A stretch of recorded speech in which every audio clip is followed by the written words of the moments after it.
Hi guys, I'm Nivetha. இந்த வீடியோவில் 12th standard chemistry metallurgy லெசனில் இருக்கக்கூடிய ஒன் வேர்ட் தான் பார்க்க போகிறோம். ஓகேவா, ஃபோர்த் ஒன் வேர்ட் தான் பார்க்க போகிறோம். The metal oxide which cannot be reduced to metal by carbon.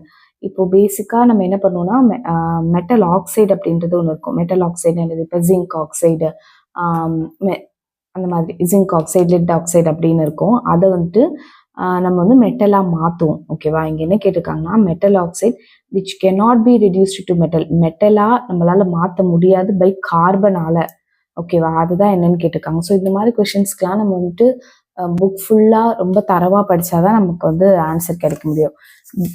First பேசிக்காக நம்மளால் எதெல்லாம் ரெடியூஸ் பண்ண முடியும் பை கார்பன்னு தெரிஞ்சாலே நம்மளால் எதை ரெடியூஸ் பண்ண முடியாது அப்படின்றத நம்மளால் ஈஸியாக எழுத முடியும். கரெக்டாக? அப்போ ஃபஸ்ட்டு வந்துட்டு ரெடக்ஷன் பை கார்பனால் ரிடக்ட் பண்ணுறத நம்ம ஸ்மெல்டிங் அப்படின்னு நம்ம சொல்லுவோம். ஓகேவா, பேசிக்காக ஸ்மெல்டிங் ப்ராசஸ் என்ன அப்படின்னா மெட்டல் ஆக்சைடு கூட கார்பன் சேர்க்கும்போது நமக்கு மெட்டல் மட்டும் கிடைக்கும், ப்ளஸ் கார்பன் டை ஆக்சைடு அப்படின்றது ஃபார்ம் ஆகும். ஓகேவா, அதாவது இந்த ஆக்சைடோ கார்பனும் சேர்ந்து கார்பன் டை ஆக்சைடாக ஃபார்ம் ஆகுது. இப்போது இது வந்துட்டு எது கூடலாம் ஒர்க் ஆகும் அப்படின்னா மாடரேட்லி ரியாக்டிவ் மெட்டல் கூட தான். ஓரளவு ரியாக்ட் பண்ணுற metal like iron, zinc, PB அப்படின்னா லெட். ஓகேவா, இந்த மாதிரியான மெட்டல்ஸ் கூட தான் நமக்கு வந்துட்டு இந்த ஸ்மெல்டிங் ப்ராசஸ் வந்து ஒர்க் ஆகும். ஹைலி ரியாக்டிவ் மெட்டல் கூடலாம் இது வந்துட்டு ஒர்க் ஆகாது. ஓகேவா, இப்போது பிபி அப்படின்னு வச்சுக்கோங்களேன், மெட்டல் ஆக்சைட்னா லைக் லெட் ஆக்சைடு அப்படின்னு வரும்.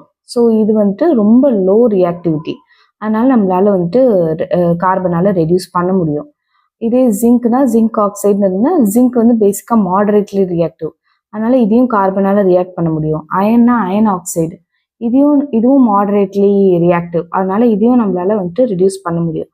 ஆனால் அலுமினியம் இருக்குன்னு வச்சுக்கோங்களேன், அலுமினியம் வந்து ஆக்சைடாக ஆகும்போது Al2O3 அப்படின்ற மாதிரி ஃபார்ம் ஆகும். ஓகேவா, ஸோ இது ஒன்றும் டிஃப்ரெண்ட்டாக இருக்கிறது கிடையாது. பேசிக்காகவே Al2O3 அப்படின்ற மாதிரி ஃபார்ம் ஆகும். இது வந்து அலுமினியம் வந்து ரொம்ப ரியாக்டிவ். ஓகேவா, அதனால அது நம்மளால வந்துட்டு கார்பன் மூலயமா நம்மளால ரெடியூஸ் பண்ண முடியாது. அதுக்கு நம்ம வந்துட்டு ஹால் ஹெரால்டு ப்ராசஸ் மூலயமா நமக்கு வந்து எலக்ட்ரோலைசிஸ் அதெல்லாம் யூஸ் பண்ணி தான் இந்த அலுமினியம் மெட்டலை நம்மளால வந்துட்டு என்ன பண்ண முடியும், ரெடியூஸ் பண்ண முடியும். ஸோ கார்பனை கொண்டு பண்ண முடியாது. பேசிக்காக கார்பனை கொண்டு எந்த மாதிரியான மெட்டல் எல்லாம் பண்ண முடியும் அப்படின்னா மாடரேட்லி ரியாக்டிவ் மெட்டலை தான் பண்ண முடியும். இது வந்து ஹைலி ரியாக்டிவ், அதனால ஆன்சர் வந்துட்டு உங்களுக்கு Al2O3 அப்படின்னு வரும். ஓகே, தேங்க்யூ ஃபார் வாட்சிங்.